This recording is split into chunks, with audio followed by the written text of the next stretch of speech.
Pemirsa, kita awali informasi Anyus sore hari ini. Warga di Kabupaten Ogan Komering Ilir, Sumatera Selatan mengepung kantor Bupati Ogan Komering Ilir menuntut agar lahan mereka yang direbut perusahaan dikembalikan. Kedatangan ratusan warga tersebut dikawal ketat oleh petugas keamanan setempat. Biar kita pasang pagar, masih diterabas, pasang portal diterabas. Jadi karena warga Desa Darat Kecamatan Pangkalan Lampam Kabupaten Ogan Komering Ilir menggelar unjuk rasa di depan kantor Bupati Ogan Komering Ilir. Warga menuntut perusahaan yang diduga merebut lahan mereka dengan membawa spanduk berisi tuntutan. Unjuk rasa tersebut dikawal ketat oleh petugas keamanan. Dalam orasinya, salah satu warga menyampaikan bahwa sebanyak 147 surat sudah diberikan kompensasi senilai Rp2.500.000. Namun tanpa sepengetahuan warga, ternyata kompensasi tersebut tidak sesuai. Selain itu, sebagian warga tidak mengetahui isi surat kompensasi ini. harap maklum kami, ya, karena kita mempertahankan hak kita, dia secara preman, iya, menggusur hak kita. Kita stop satu alat berat 2 minggu itu, kita stop terabas, malah ditambah lagi 2 alat berat dalam 2 hari ini masuk. Menyikapi hal tersebut, pemerintah Kabupaten Ogan Komering Ilir akan memanggil seluruh pihak terkait mulai dari Kades, Camat, serta pihak perusahaan untuk mediasi permasalahan tersebut. Pada prinsipnya bahwa kita semua, pemerintah daerah Kabupaten Oki, tetap punya prinsip tidak akan membiarkan masyarakat kita seperti ini. Warga menuntut agar ada solusi terbaik untuk mereka dan akan menggelar aksi serupa dengan jumlah yang lebih banyak jika tuntutan mereka tidak dikabulkan. Dari Kabupaten Ogan Komering Ilir, Fitriadi, iNews melaporkan. Dan pemirsa, untuk mengetahui perkembangan terkini, kami telah terhubung dengan Kepala Pelaksana BPBD Kabupaten Solok, ada Bapak Irwan Effendi. Selamat sore Pak Irwan. Ya, Pak Irwan, seperti apa perkembangan dari evakuasi korban sampai saat ini? Iya, sebagaimana diberitakan tadi, benar adanya bahwa total ada 25 korban bencana longsor di Sungai Abu di kawasan bekas penambangan ilegal di Sungai Abu ini. Dan sampai saat ini masih ada di antara 25 itu 2 warga korban yang tengah proses evakuasi. Berhubung karena sudah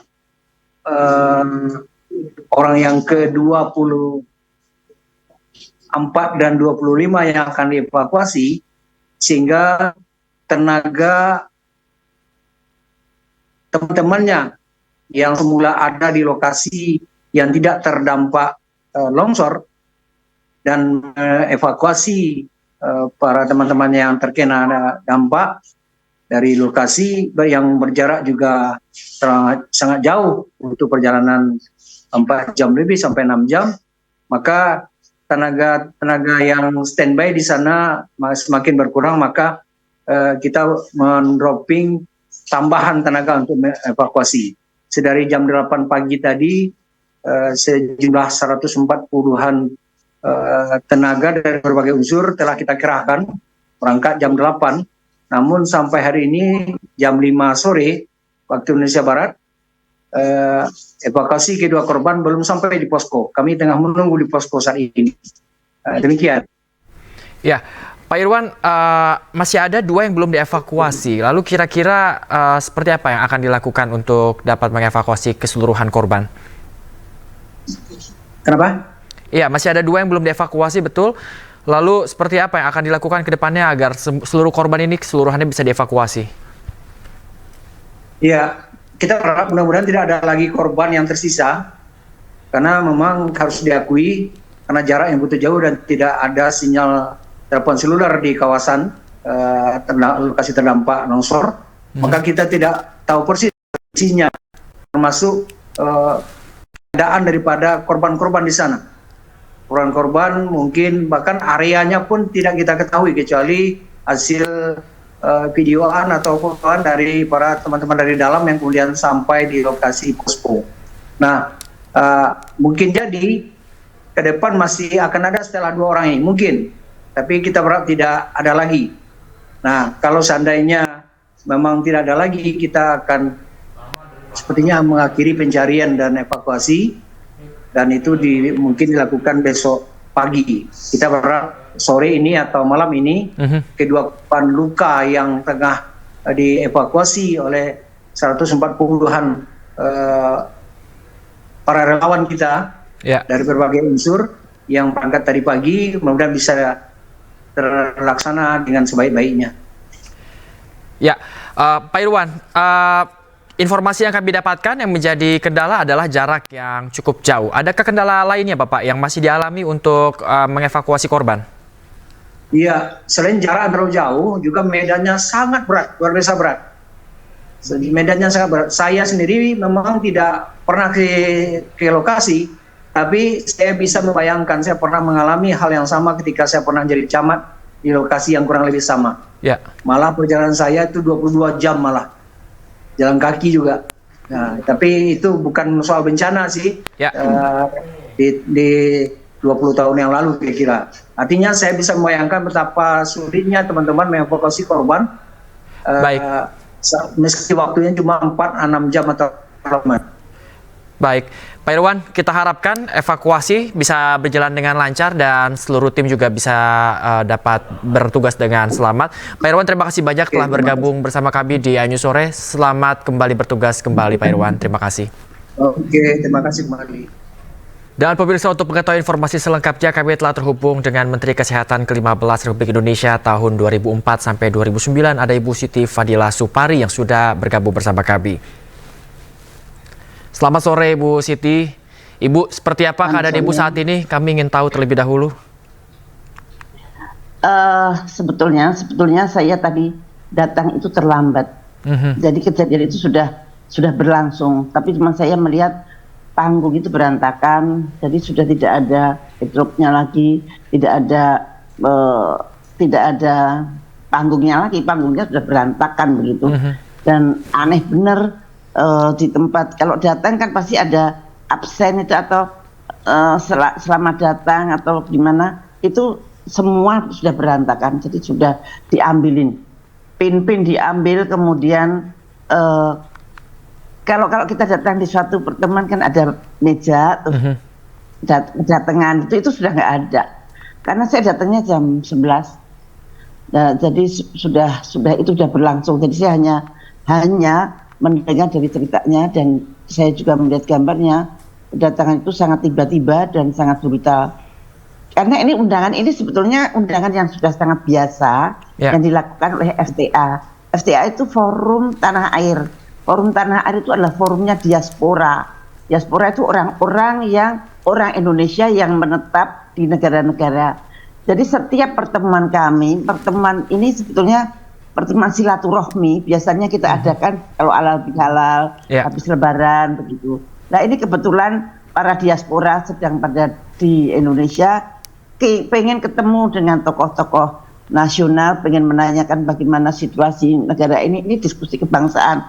Sama sekali sebetulnya tidak ada unsur politik yang seperti apa gitu, tapi ini adalah silaturahmi. Mereka ingin tahu keadaan Indonesia sekarang seperti apa. Apalagi kita kan menghadapi mau ada perubahan kepemimpinan negara, dan ini selalu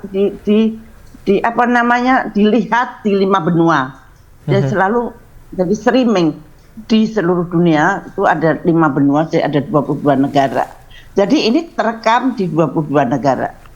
Bayangkan saja. Jadi ini suatu hal yang menurut saya pasti akan mengagetkan saudara-saudara kita yang ada di 5 benua tersebut. Ya, saat Ibu datang terlambat seperti apa? Mungkin masih ada pembicara yang lain, mungkin tamu-tamu tokoh-tokoh nasional yang lain, apakah juga sempat bercerita kepada Ibu? Ya, tamu-tamu masih lengkap sih. Saya masih ketemu dengan Pak Fahru Rozi, tapi saya tidak ketemu dengan Bang Din. Saya ketemu dengan masih banyak Pak Abraham Samad, kemudian masih banyak walaupun habis berantakin masih kita tidak bubar, masih duduk-duduk, tapi tidak ada yang pidato, tidak ada ini, kita hanya silaturahmi masing-masing saja karena kan itu ada meja-meja begitu. Karena masih mengingat masih banyaknya tamu-tamu, apakah pada saat itu sudah ada pihak keamanan yang sudah akhirnya datang ke situ untuk mungkin menginvestigasi apa yang terjadi? Nah, saya pada waktu datang itu saya kaget kok banyak polisi gitu. Banyak polisi. Tapi polisi itu nampaknya polisi yang ada di hotel itu tidak bisa berbuat apa-apa atau diem saja, saya nggak ngerti. Dan kemudian ada teman yang mengundang polisi itu untuk membantu keamanan di situ, dan kemudian jadi ada 2 rombongan polisi yang berbeda. Apakah Ibu juga sempat mendapatkan informasi terkait sebenarnya sosok-sosok seperti apa yang tiba-tiba ini datang untuk mengobrak-abrik acara? Mungkin ciri-cirinya atau seperti apa? Sempat diceritakan tidak oleh teman-teman yang lain?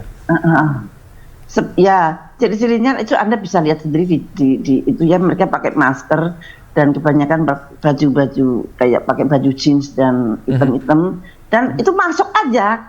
Ada semua sedang duduk-duduk, mereka masuk aja brul gitu ke dalam katanya, dan membuat kaget sampai semua terbengong-bengong sih.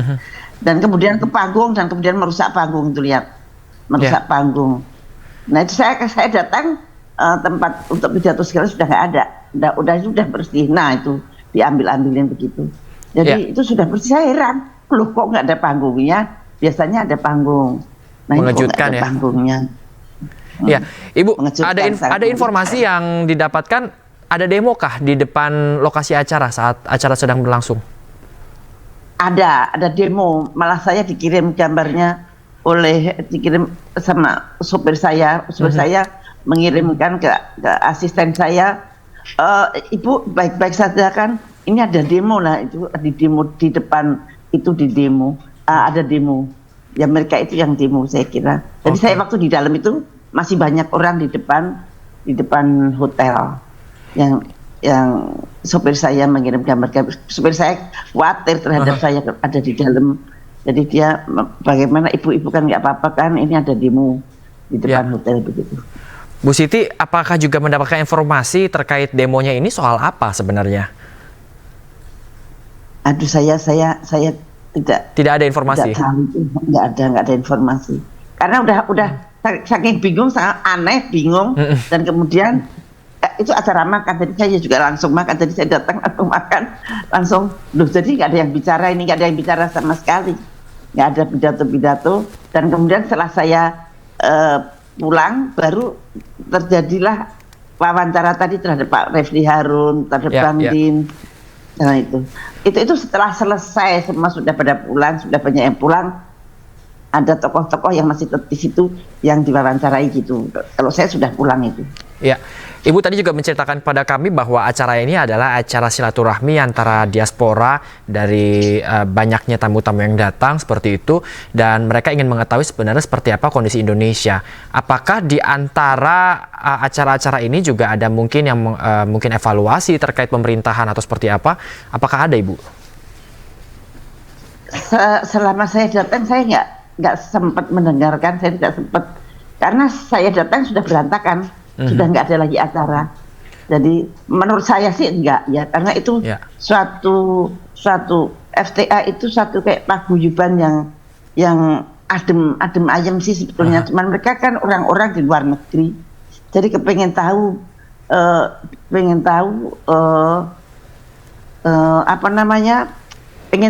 apa sih yang terjadi di Indonesia. Bagaimana keadaannya, ini kan mau ganti presiden, dan kebanyakan juga baik-baik saja terhadap pemerintahan yang akan datang sih, nggak ada masalah sama sekali, dan bahkan tidak ada unsur-unsur politik tertentu ya. Tapi ini kita jadi kaget, loh kenapa kok beginiin gitu.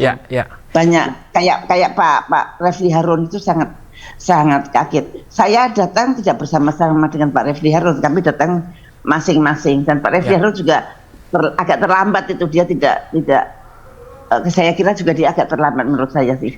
Mungkin saya salah juga karena tamunya banyak banget ya. Banyak banget. Bu, kalau kita lihat di gambar ini seperti acaranya ini di dalam ballroom di satu gedung seperti itu. Apakah tidak ada pengamanan di depan yang memang mencurigai adanya sekelompok orang ini yang masuk ke dalam? Ya itu heran saya begitu. Karena ada polisi, tadi waktu saya masuk itu ada polisi. Kemudian masuk, kemudian belok ke kiri, belok ke kanan, atau belok ke kiri. Lah, baru sampai. Nah itu kok ada polisi-polisi lagi. Mestinya polisi-polisi yang di depan tadi kan mestinya harus mengamankan ya. Nah itu kok enggak gitu. Saya juga heran. Masa iya sih kok bisa, kan banyak polisi, saya bilang gitu.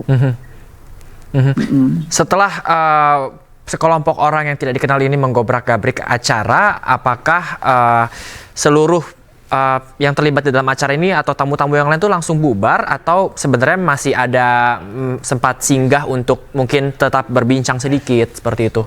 Berbincang, kita tetap berbincang-bincang masing-masing. Ada apa namanya, foto-fotoan lah, begitulah. Nggak, yang diomongin yang sederhana aja, bukan ngomongin politik, bukan ngomongin apa. Jadi kita memang itu bersaudara sih. Jadi FTA itu biasanya yang menginginkan Pak Daik Tata ya, tokohnya dari New York, dia datang ke Indonesia. Nah dia memang sering Indonesia, New York, Indonesia, Jakarta, New York. Nah dia kepengen ketemu teman-temannya begitu. Nah dia kumpulin teman-temannya itu di sini, kemudian mengadakan satu acara, dan acara itu dirilis ke 5 benua. Ya, Ibu, izin apakah setelah kejadian ini terjadi, apakah ada upaya yang dilakukan mungkin dari pihak acara kepada polisi mungkin untuk menginvestigasi lebih lanjut sebenarnya apa dibalik dari sekelompok pemuda yang mengobrak-gabrik acara ini? Saya belum tahu persis karena saya tadi terus pulang. Jadi saya juga lihat yang wawancara itu, oh ini kejadian setelah kita pulang begitu. Saya bersama-sama adik saya. Baik. Artinya kegiatan ini benar-benar. Ya, artinya kegiatan ini benar dibatalkan, Bu? Iya, setelah saya datang nggak ada pidato apapun. Tidak ada kecuali foto-fotoan. Nah itu, ya bubar lah. Wong panggungnya di obrak-abrik. Artinya tidak dipindah hari mungkin, atau mungkin diundur gitu? Nggak ada pengumuman itu tadi. Nggak ada pengumuman. Baik, Ibu, terima kasih banyak. Kita doakan Ibu selalu sehat dan juga selalu dijaga oleh Tuhan. Ibu, terima kasih banyak telah bergabung bersama kami di Anju Sore. Selamat kembali beraktivitas, Ibu Siti. Pramono Anung, calon gubernur Jakarta nomor urut 3, menyatakan miliki semangat yang sama dengan Anies Baswedan terkait visi misi yang diunggah di media sosial. Sementara calon wakil gubernur nomor urut 1, Suswono, menyebut akan melanjutkan program yang bagus dari gubernur Jakarta sebelumnya.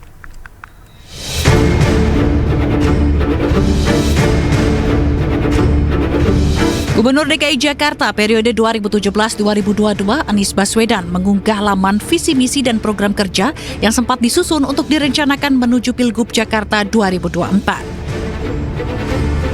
Melalui akun media sosial X-nya, program Jakarta Anies Tempat Mimpi Menjadi Nyata menghadirkan sejumlah program seperti meningkatkan peran informasi, menjamin keterjangkauan kestabilan harga kebutuhan pokok, membantu meringankan biaya hidup masyarakat, tarif Rp1 dan terjangkau transportasi umum, tambahan armada baru transportasi umum, dan fasilitas park and ride di sejumlah halte atau stasiun.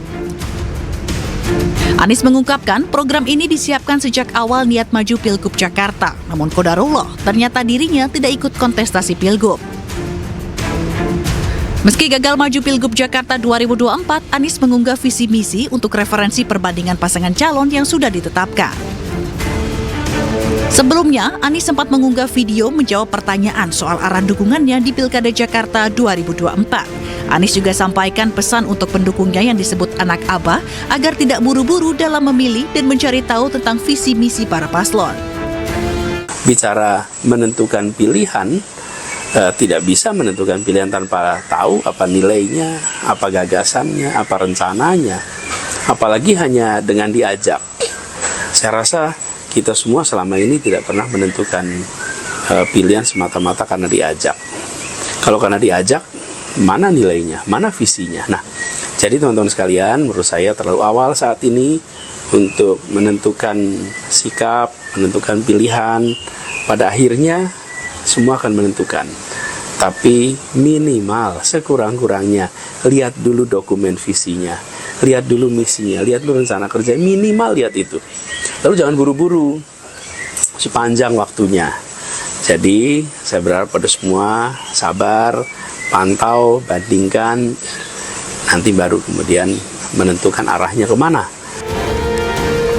Menanggapi hal ini, calon gubernur Jakarta nomor urut 3, Pramono Anung menyatakan visi misi Anies Baswedan hampir sama dengan yang ia sampaikan. Ia juga mengaku telah mengatur waktu untuk bertemu dengan Anies dalam waktu dekat. Jadi saya melihat poin-poinnya relatif seperti yang saya sampaikan selama ini. Jadi saya merasa apa yang Pak Anies sampaikan kurang lebih semangatnya ya, yang paling utama esensinya itu sama dengan yang saya sampaikan. Saya termasuk yang sudah mengagendakan untuk bertemu dengan Mas Anies, dan memang jadwal Mas Anies ini urutannya setelah Pak Ahok. Tapi waktu akan kami atur dalam waktu dekat ini, karena Mas Anies juga baru pulang dari Jepang. Ketika Mas Anies di Jepang juga sebenarnya ada komunikasi walaupun tidak secara langsung. Sementara calon wakil gubernur nomor urut 1, Suswono mengatakan tidak hanya Anies, program gubernur Jakarta sebelumnya yang baik akan diteruskan. Pak Anies itu dulu kan didukung oleh PKS. Ketika menyusun program-program juga kan bersama PKS juga ya. Jadi ini Pak Ismail saksinya beliau kan yang menjadi anggota DPRD di Jakarta ya. Jadi artinya berkali-kali saya sampaikan bahwa tidak hanya Pak Anies, program-program Pak Gubernur sebelumnya ya yang bagus-bagus kita akan teruskan, bahkan kita tingkatkan. Yang belum ada kita adakan. Yang penting intinya adalah bagaimana rakyat Jakarta ini akan bisa ya lebih bahagia ke depannya ya. Ya intinya itu. Apakah visi misi yang disampaikan Anies ini memang hanya untuk referensi dibandingkan dengan 3 paslon yang maju di Pilgub Jakarta, atau kode khusus merapat ke salah satu paslon tertentu? Tim Liputan iNews melaporkan. Pemirsa, calon gubernur Jakarta Ridwan Kamil berkampanye di kawasan Waduk Asen di Kalideres, Jakarta Barat. Ridwan Kamil mengikuti senam akrab dan menyampaikan program kerja di hadapan ratusan simpatisan.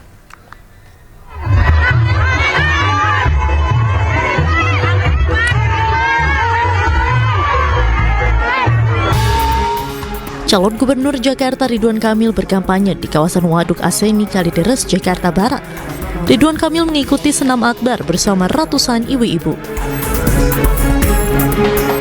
Kedatangan Ridwan Kamil disambut antusias warga, terutama ibu-ibu yang mengikuti senam sehat. Dalam kampanyenya, Ridwan Kamil menyampaikan program kerja di hadapan ratusan simpatisannya. Ridwan Kamil menyampaikan soal program anggaran rukun warga, kredit murah tanpa bunga agunan, serta mobil curhat. Tadi juga saya sampaikan program-program ternyata yang paling disukai kan tadi ya, RW-nya akan diberi anggaran untuk kepentingan mereka, ada kredit murah tanpa bunga agunan untuk kepentingan mereka, ada mobil curhat juga untuk kepentingan mereka, dan lain-lain. Nah, mudah-mudahan ini menjadi penyemangat. Terima kasih. Ridwan Kamil menambahkan pasangan Ridho berkomitmen untuk menjadikan kota Jakarta yang global, Jakarta Baru, dan Jakarta Maju. Dari Jakarta, Irfan Hardiansyah, Seto Pratomo, iNews melaporkan. Memasuki hari keempat kampanye, Cagup Cawagup pasangan nomor urut 3 Pramono Anung dan Rano Karno menghadiri nongkrong bareng menyapa bersama alumni SMA Jakarta.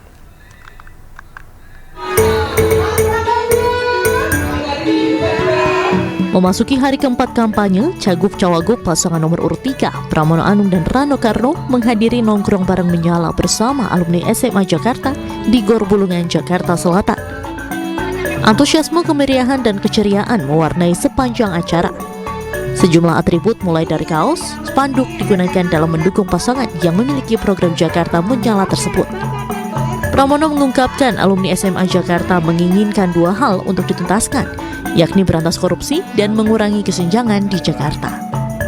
Saya banyak belajar dari anak saya dan teman-temannya dan juga komunitas Gensi yang selama ini dekat dengan kami. Maka secara khusus saya punya tim Gensi, secara khusus. Dan isinya para Gensi yang cara berpikirnya totally different. Misalnya kalau melihat dulu saya tidak pernah main TikTok. TikTok saya gak lebih dari 2 minggu, followernya hampir 10.000 dan yang like di atas 250.000. Artinya apa? Saya di Gensi bisa diterima juga begitu ya. Walaupun kadang-kadang diisi oleh hal yang dulu tidak pernah saya bayangkan harus begini-begini ya. Udahlah kita gini. Ya. Setelah kampanye dengan agenda pertama ini, Pramono Anung dan Bang Dul akan menuju ke Raya Eco Park Peak untuk menyerap dan berbincang langsung permasalahan yang perlu dituntaskan di sana. Dari Jakarta, Dilami Aulia, Tri Julianti, iNews melaporkan. Pemirsa, usai nongkrong bareng bersama alumni SMA Jakarta, pasangan Cagup dan Cawagup DKI Jakarta nomor urut 3, Pramono Anung dan Rano Karno berkunjung ke wilayah Tanjung Priuk, Jakarta Utara. Pasangan Pramono Rano berdiskusi soal program kerja mereka untuk warga Jakarta. Terkait program kerja, Pramono mengatakan bakal membangun jalur MRT ke Jakarta International Stadium menuju tujuan Priok. Menurutnya akses itu perlu lantaran banyak masyarakat dengan mobilitas tinggi ke arah Tanjung Priok. Pramono Rano juga akan menambah frekuensi perjalanan bagi pengguna transportasi umum yang menuju ke JIS, Tanjung Priok, dan Ancol. Jadi yang akan kami lakukan kalau kami mendapatkan amanah, maka MRT-nya menuju JIS sampai dengan Tanjung Priok. Ini kan daerah yang padat untuk orang memiliki dan berkeinginan untuk berkunjung kemana aja. Termasuk di dalamnya ada LRT yang sekarang mulai direncanakan untuk dibangun. Dan kalau memang masih terlalu lama, KRL dari kota ke Ancol, dari Ancol ke JIS ke Tanjung Priok. Kita ke informasi lainnya, tak mau kalah dengan dua paslon lain di Pilgub Jakarta. Pasangan dari jalur independen Dharma Pongrekun dan Kun Wardanam memberikan program unggulannya ke masyarakatnya. Keduanya berjanji memberikan internet gratis berkecepatan tinggi untuk warga Jakarta jika terpilih.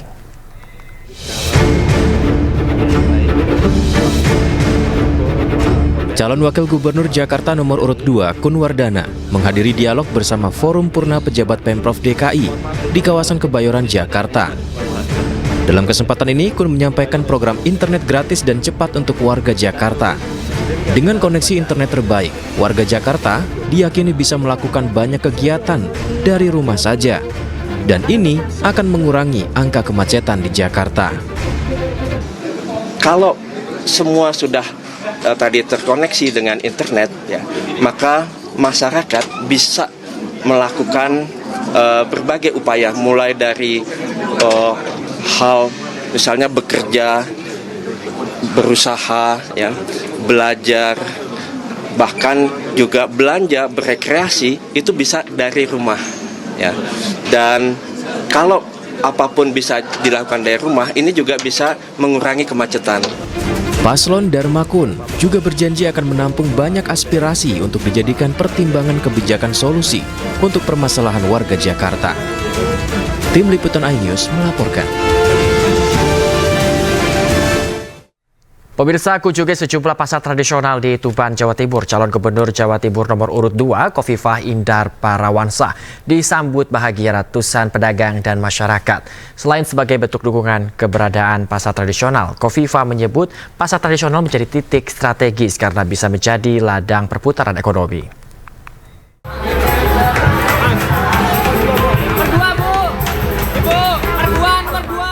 Hari keempat masa kampanye calon gubernur Jawa Timur Khofifah Indar Parawansa kunjungi sejumlah pasar tradisional di Tuban, Jawa Timur. Khofifah Indar Parawansa yang didampingi calon Bupati Tuban Halindra disambut bahagia ratusan pedagang dan juga pembeli yang ada di Pasar Merah Kurak dan Pasar Samudra.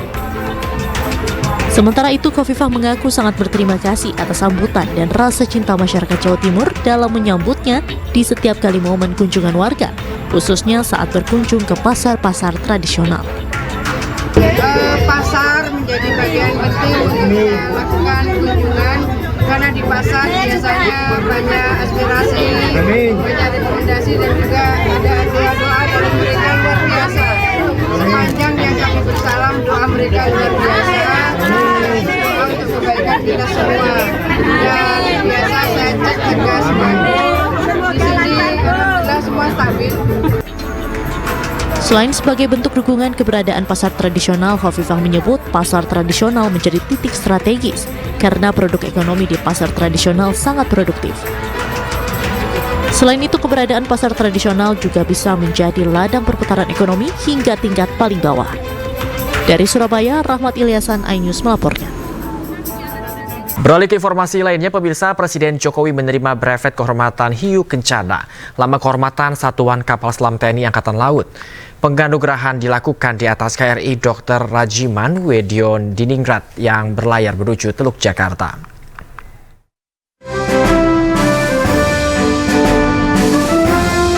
Presiden Joko Widodo menerima brevet Hiu Kencana dan diangkat sebagai warga kehormatan TNI Angkatan Laut. Brevet kehormatan disematkan langsung oleh Panglima TNI Jenderal Agus Subianto di atas KRI Dr. Rajiman Wedyo Diningrat pada Sabtu pagi. Brevet Hiu Kencana merupakan salah satu bentuk penghormatan dan penghargaan TNI Angkatan Laut yang diberikan kepada tokoh, warga, maupun prajurit yang dinilai telah berjasa dan memberikan perhatian bagi TNI AL. Selain itu dilakukan juga penganugerahan tanda kehormatan Samkarya Nugraha kepada Komandan Kesatuan Kap Selam Koarmada II untuk prajurit KRI Nanggala 402. Samkarya Nugraha adalah tanda kehormatan yang diberikan kepada kesatuan TNI yang telah berjasa dalam suatu operasi militer dan pembangunan untuk pertahanan negara dan bangsa. Penyematan brevet Hiu Kencana kepada Bapak Presiden Republik Indonesia, Bapak Insinyur Joko Widodo, kemudian disambung dengan acara penganugerahan Samkarya Nugraha untuk KRI Nanggala yang tenggelam pada tanggal 21 April tahun 2021. Beliau menyampaikan penghargaan kehormatan kepada seluruh awak KRI Nanggala, dan pada saat yang bersamaan juga setelah upacara beliau berkomunikasi langsung dengan keluarga dari AOBK KRI Nanggala dan yang ada di kapal maupun yang ada di Surabaya. Usai acara penyematan, Presiden Jokowi didampingi Menteri Pertahanan sekaligus Presiden terpilih Prabowo Subianto beserta Panglima TNI, Kapolri, dan sejumlah menteri menyaksikan sailing pass dan flying pass alutsista TNI Angkatan Laut.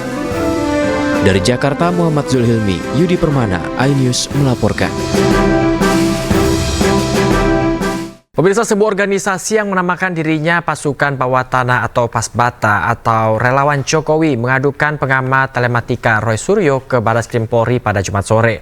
Aduan ini dilayangkan karena Roy Suryo sempat sebut akun Fufufafa 99% milik Wakil Presiden terpilih Gibran Raka Buming Raka. Organisasi yang menamakan dirinya Pasukan Bawah Tanah atau Pasbata atau Relawan Jokowi mendatangi gedung Barreskrim Polri untuk mengadukan politisi senior Roy Suryo. Relawan ini mengklaim membawa serta sejumlah bukti berupa rekaman podcast. Aduan ini dilayangkan karena Roy Suryo sempat menyebut akun Fufufafa 99% milik anak Presiden Jokowi. Relawan ini pun menuntut Roy Suryo untuk melampirkan bukti omongannya dalam waktu 1 kali 24 jam. Saya minta dia untuk bisa membuktikan 1 kali 24 jam bukti-bukti apa yang bisa dia sampaikan sehingga dia bisa menyampaikan hal tersebut. Karena ini membuat kita resah, gelisah dalam waktu pergantian presiden dan presiden baru. Kita sebagai anak bangsa sangat risau. Sementara itu, saat dikonfirmasi, Roy Suryo menanggapi santai pengaduan ini. Dirinya malah menganggap aduan ini lucu dan belum perlu bersikap apapun. Kalau kemudian katanya menimbulkan keonaran ya, siapa yang bikin onar ya? Justru kita ini dengan netizen plus 62 yang mengungkap rahasia besar. Dia dulu kelakuannya yang suka hate speech, yang kemudian suka akses pornografi, menghina wanita, melecehkan itu yang harusnya tidak layak untuk kemudian menjadi salah satu pemimpin negeri ini gitu. Tapi oke lah, saya kemarin juga ketika di Jakarta masih senyum-senyum saja ya, lihat apa sih yang mau dilaporkan, karena sampai dengan keluar dari gedung Bareskrim ya, ketika ditanya teman-teman media pun nggak bisa menunjukkan bukti penerimaan atau laporan pengaduannya itu seperti apa. Kan lucu gitu, hanya omon-omon saja. Sebelumnya akun Fufu Fafa ramai disorot di media sosial X setelah ada pihak yang membagikan sejumlah unggahan akun Kaskus Fufu Fafa yang kerap berkomentar negatif. Dari Jakarta, Rizky Falufi, iNews melaporkan. Pemirsa, pameran produk industri halal kembali digelar tahun ini di ASBSD Tangerang, Banten. Kementerian Perindustrian juga turut berpartisipasi dalam kegiatan ini dengan memberikan penghargaan bagi para pelaku industri halal nasional.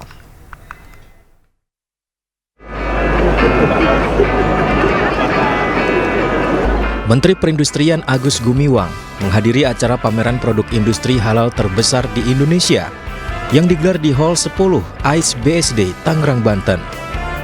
Menperin mengunjungi booth dari para peserta yang berpartisipasi dalam kegiatan ini.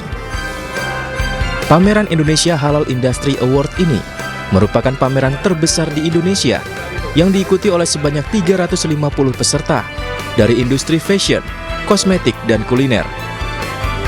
Dalam acara ini, Kementerian Perindustrian juga turut memberikan penghargaan bagi para pelaku industri halal nasional. Menteri Perindustrian menargetkan di tahun keempat pada 2025 mendatang, pameran ini akan menjadi pameran produk halal terbesar di dunia dengan target sebanyak 1.200 peserta. Kenapa saya melihat bahwa trennya cukup menggembirakan?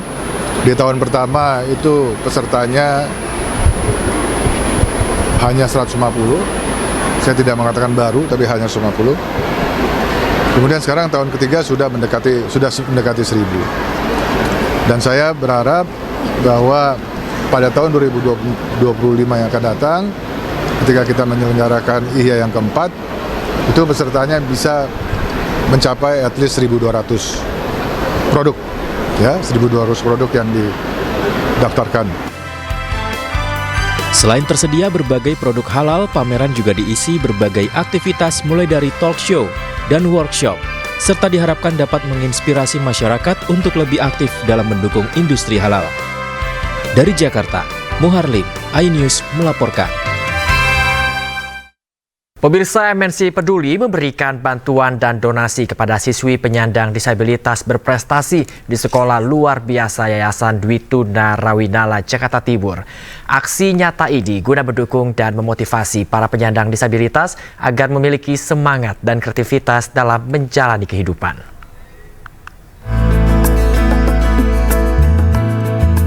Memiliki keterbatasan dalam penglihatan tidak menjadi halangan bagi Melia Rahayu untuk tetap produktif dan berprestasi. Melia yang telah didiagnosa katarak sejak dalam kandungan berpengaruh terhadap kondisinya saat lahir sehingga mengalami kebutaan total di kedua matanya. Keterbatasan bagi siswi SLB Yayasan Dwi Tuna Rawinala, Kramat Jati, Jakarta Timur ini menjadikan Meila lebih mandiri dan produktif. Ia bahkan berprestasi dalam bernyanyi, memainkan piano, membaca braille, dan bersosialisasi dengan teman-temannya. Sempat nyanyi juga ya? Iya. Latihan vokal? Iya, betul. Tadi kakak lihat Melia suaranya merdu banget. Terima kasih, Kak. Cita-cita Melia jadi apa? Banyak sih kalau cita-cita, jadi guru, jadi penyanyi. Mereka mempunyai hak yang sama untuk dapat memperoleh pendidikan ya, karena pendidikan sangat penting untuk anak-anak disabilitas dan mereka juga bisa mengembangkan setiap potensi yang dia miliki secara maksimal ya untuk kemandiriannya. Guna mendukung semangat Melia Rahayu untuk terus meraih prestasi, MNC Peduli mengapresiasi segala pencapaiannya dengan memberikan bantuan peralatan sekolah dan sejumlah uang tunai yang diberikan dari karyawan MNC Group. Tapi ternyata pas dia punya bakat, bangganya luar biasa gitu. Apalagi dia udah mulai ya dikenal gitu ya di lingkungan sekolah gitu, udah mulai diajak-ajak acara, senangnya luar biasa. MNC Peduli akan terus hadir memberikan bantuan dan dukungan bagi masyarakat yang membutuhkan, serta memotivasi pihak lain untuk turut serta memberikan apresiasi. Dari Jakarta, Nur Aryadin, iNews melaporkan. Pemirsa, kali ini bersama saya Diandra Mukni. Diduga korsleting listrik, sebuah rumah Kabupaten Gunung Kidul yang digunakan untuk kios fotokopi ludes terbakar. 6 unit mobil pemadam kebakaran dikerahkan untuk padamkan api. Detik-detik rumah terbakar pun terekam video amatir warga.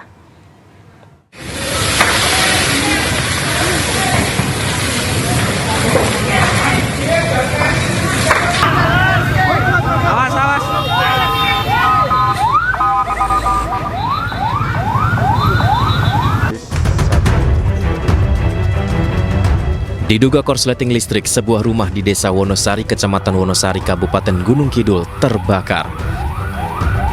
Banyaknya material mudah terbakar serta angin kencang membuat kebakaran merambat hingga kios fotokopi dan sebuah warung di sebelah rumah. Sebelum tim pemadam kebakaran tiba, warga sekitar berusaha memadamkan api dengan alat seadanya. Dari pengakuan penghuni rumah, kebakaran diduga disebabkan korsleting listrik yang merambat mengenai kasur dan perabotan di dalam rumah. Di dalam kamar, tanya kabel listrik. Pak, kalau bangunan ini digunakan untuk apa aja ini, Pak? Untuk rumah tangga. Oh, rumah tangga. Ada warung. Yeah. Rumah tangga, warung, fotokopi.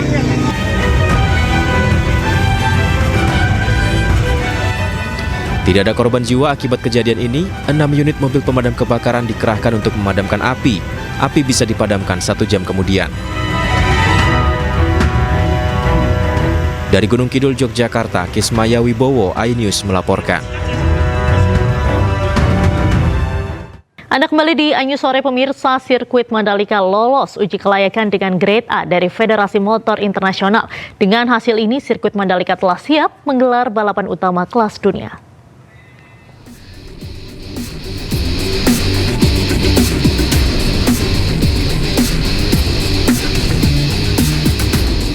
Mandalika Grand Prix Association menyatakan sirkuit Pertamina Mandalika Lombok, Nusa Tenggara Barat telah lolos uji kelayakan dengan grade A dari Federasi Motor Internasional atau FIM. Ajang MotoGP Indonesia tanggal 27 hingga 29 September 2024 telah bisa digelar. Direktur MGPA menegaskan hasil uji kelayakan ini diperoleh setelah dilakukan inspeksi lintasan sejak Kamis 26 September lalu oleh FIM, Dorna Sport selaku penyelenggara, hingga para pembalap MotoGP, Moto3 dan Moto2, serta dari Ikatan Motor Indonesia. Berdasarkan surat resmi dari FIM, sirkuit Mandalika telah lolos uji kelayakan grade A, sehingga balapan dan final bisa digelar di sirkuit Mandalika. Tidak ada permintaan resmi untuk mencuci ulang sirkuit ini. Dari FIM sirkuit ditutup kemarin jam 4:30, tidak ada permintaan dari FIM untuk mencuci atau membersihkan sirkuit.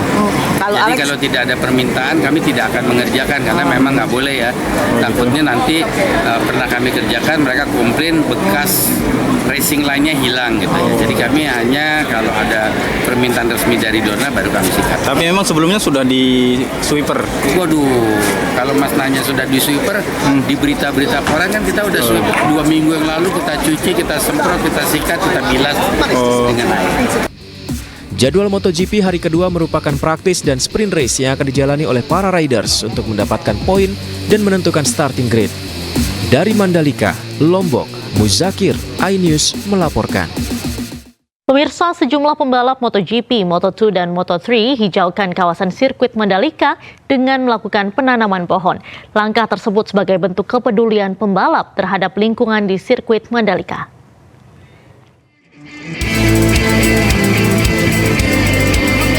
Sejumlah rider MotoGP seperti Miguel Oliveira dari tim Trackhouse Racing dan Johan Zarco dari tim Castrol Honda mengikuti penanaman pohon di kawasan sirkuit Mandalika. Selain para rider MotoGP, penanaman pohon ini juga diikuti sejumlah rider dari Moto2 dan Moto3 serta anak-anak yang tinggal di sekitar kawasan sirkuit Mandalika. Penanaman pohon dilakukan sebagai bentuk kepedulian pembalap terhadap keberlangsungan lingkungan di Mandalika sehingga tidak hanya menjadi kawasan ekowisata namun juga menciptakan kawasan yang ramah lingkungan. Bagaimana caranya supaya kita bisa membuat industri tourism atau kawasan kek Mandalika ini tidak hanya sebagai kawasan eko pariwisata saja, tapi juga yang go green, gitu, yang ramah lingkungan, gitu ya. Selain penanaman pohon, para pembalap juga menyatakan bentuk komitmen mereka dalam menjaga lingkungan dengan menempelkan cap telapak tangan mereka pada papan yang disediakan. Sementara itu jumlah pohon yang ditanam di kawasan sirkuit sekitar 10.000 pohon yang dilakukan secara berlanjutan. Dari Lombok Tengah, Nusa Tenggara Barat, Emma Widiawati, iNews melaporkan.